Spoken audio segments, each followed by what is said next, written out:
I've been diagnosed with Asperger's, which is on the autistic spectrum, and psychedelics and stuff tend to affect your brain a lot more differently than people who don't have Asperger's and stuff. So even stuff like cannabis was affecting me a lot more different than the mates I was hanging around with when smoking with.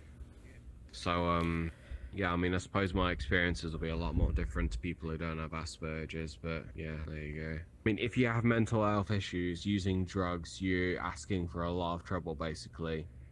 It creates a lot more problems than it solves. I kind of overdid it a little bit, and I got a symptom called HPPD, which is where even after you take the acid, you kind of still like hallucinate and stuff, and it fucks your head up. But somehow I managed to get through my first year and pass my exam, and yeah, just fuck that really. But I mean, I've not actually used anything for about 2 years now since I dropped out of uni.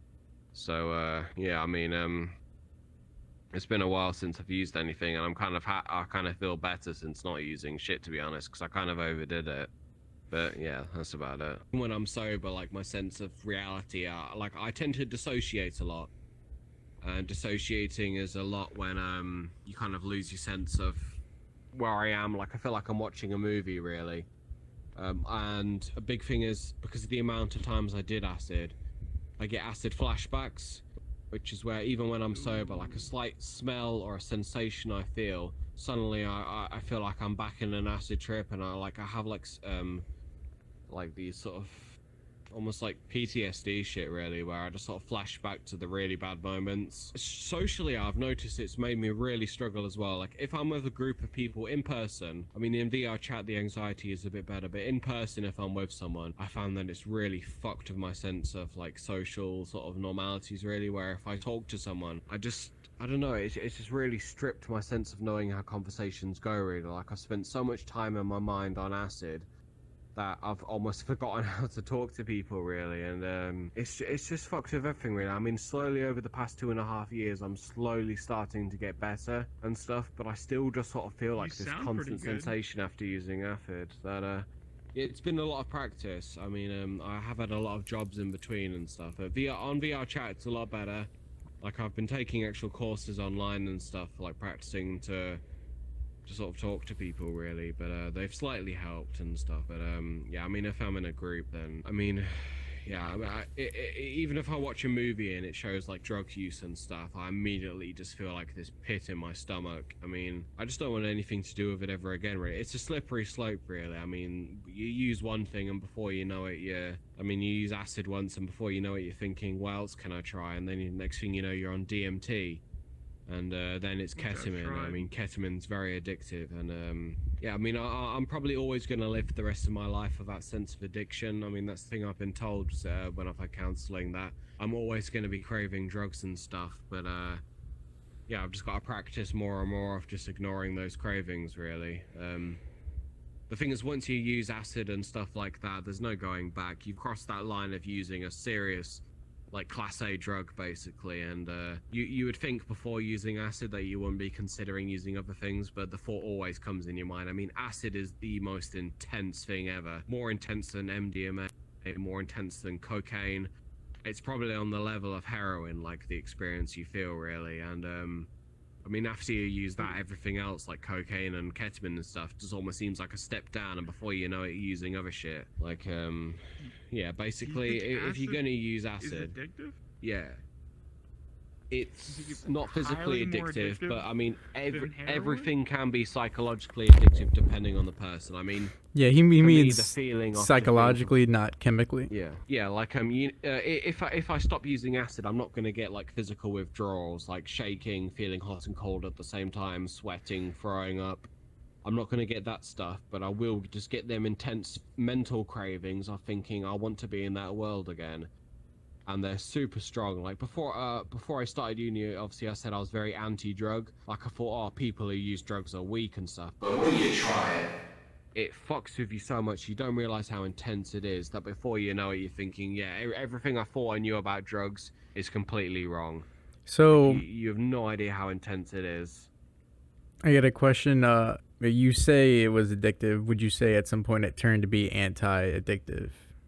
Like right now, like you kind of feel that? It kind of did at a point like, because obviously I used it 11 times over the space of 3 years, which is way too much than is recommended. Really, I mean, you're only recommended to use it once every or twice every sort of half a year or so. So I kind of really overdid it, and it got to a point where I was so used to the feeling of acid, like it stopped becoming special and magical and amazing anymore. It started to just become, okay, I'm seeing weird shit, and it kind of started to feel normal.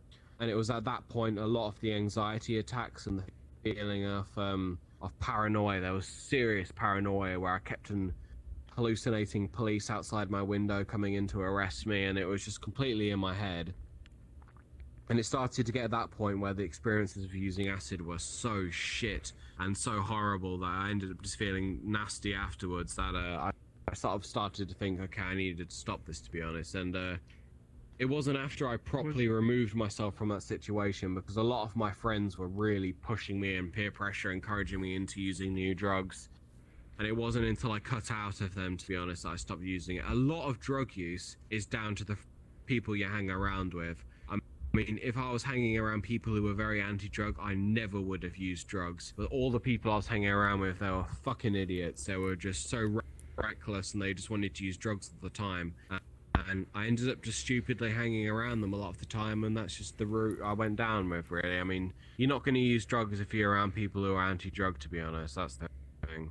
I mean, there were good experiences using drugs and LSD and psychedelics and shit. I did learn a lot about myself, but on the long run, I kind of wish I'd never fucking done it, to be honest. Like, especially if you overdo it, it will just screw you up for the next 10 years or so. I mean, even now, like, I'm struggling with concentration. Like, I'm feeling just completely dissociated most of the time, and it rewires your brain, basically. Do you suffer from any mental illnesses? Yes. I don't think it's like greatly enhanced it. I think it's more or less just given me a better understanding on how to handle it and what my triggers are. Have your trips affected you at all long term? I would say not necessarily long term. Short term, perhaps? In some cases, yeah. Like it took like a few days to recover from a bad trip, or like I was genuinely happy for a few extra days. You know what I mean? Because I had a good trip. Everything was just good. Do you suffer from any mental illnesses? I'm schizophrenic, so yes. Did it interact with your mental illness at all? At one point, I thought I was like skitzing out again, but like at one point I was just accepting it. I was like, you know what, I signed up for it. Fuck it, why not? Like, Have your trips affected you at all, long term or short term? motivation for life. But it motivated me to do more with my life than just like, just staying around, getting high all the time. I actually like got motivated to get a girlfriend, gonna get married soon, and get a job. I'll do all that shit. It motivated me because it gave me perspective on who I really was at the time, and I was a burnout. So it was like it motivated me to get out of that hole. Is there anything you would have done differently when deciding to use psychedelics in the past, knowing what you know now about them? Definitely the people I was hanging around with. The people I was hanging around with were not good trip buddies. Like they would just like constantly wander off and everything. And again, a lot of things because again I'm schizophrenic, so like a lot of things kind of triggered me. I remember my friend was like whispering in my ear, like fucking with me, and I was like, no, stop, bro. I know that's not like the actual drug dealing. That's you. I know that's you, Jacob. Stop. It was so stupid. Do you suffer from any mental illnesses, genetic or situational? My family does have a tendency for depression, as well as PTSD and addiction and shit like that. I personally have anxiety and depression and ADHD, but I have gained a lot of perspective when it comes to those. Doing acid helped a lot with my anxiety and with my depression, and I genuinely think that what I did and what I have done is something that is very, very essential to my character development. Is there anything you would have done differently when deciding to use psychedelics in the past, knowing what you know now about them? Honestly, no. Back to what I was saying earlier, like we reap what we sow. We learn from what we do. So, and I mean, it's up to the person overall whether or not you're gonna learn from it.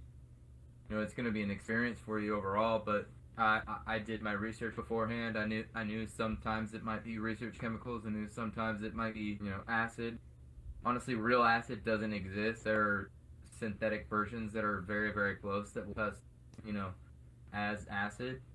I mean, if you have the money, buy a test kit. If you don't, just do the basic, lick and check. If it tastes like metal, it's not acid. If it doesn't taste like anything, then it's close enough to acid.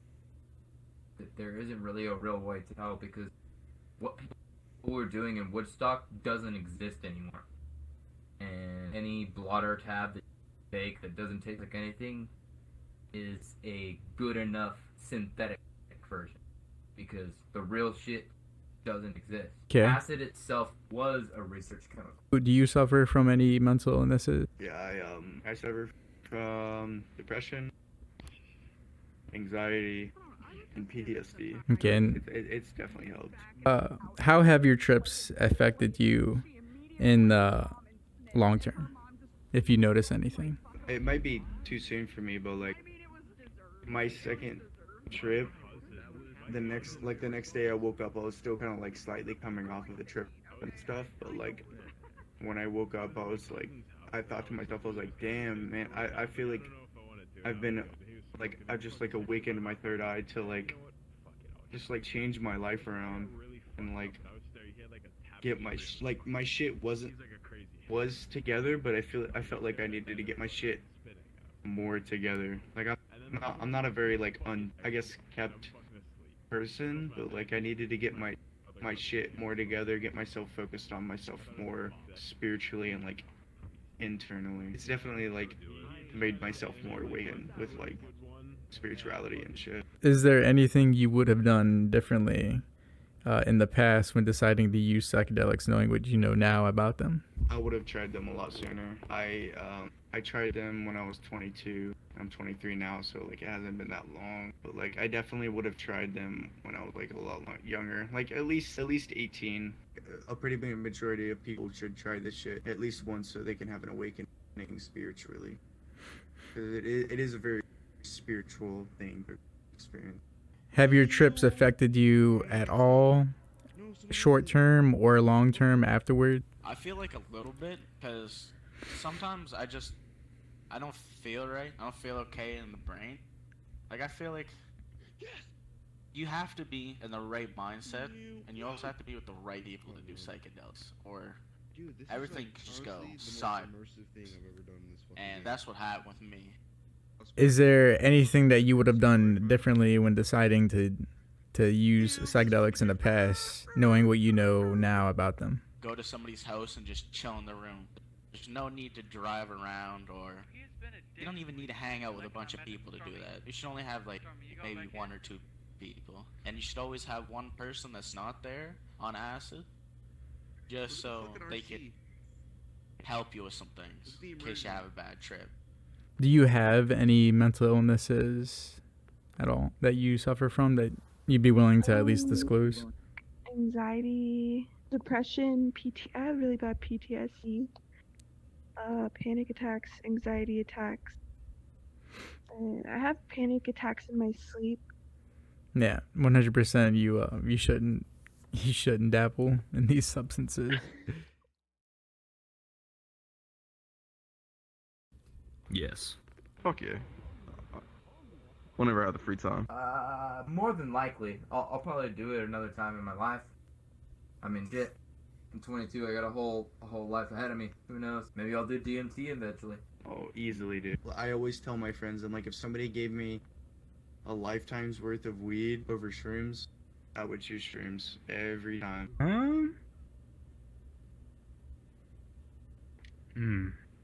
I wouldn't go out and get it myself. If I went to like, a get together or something and everyone was doing it, yeah, maybe. Yeah. Why not?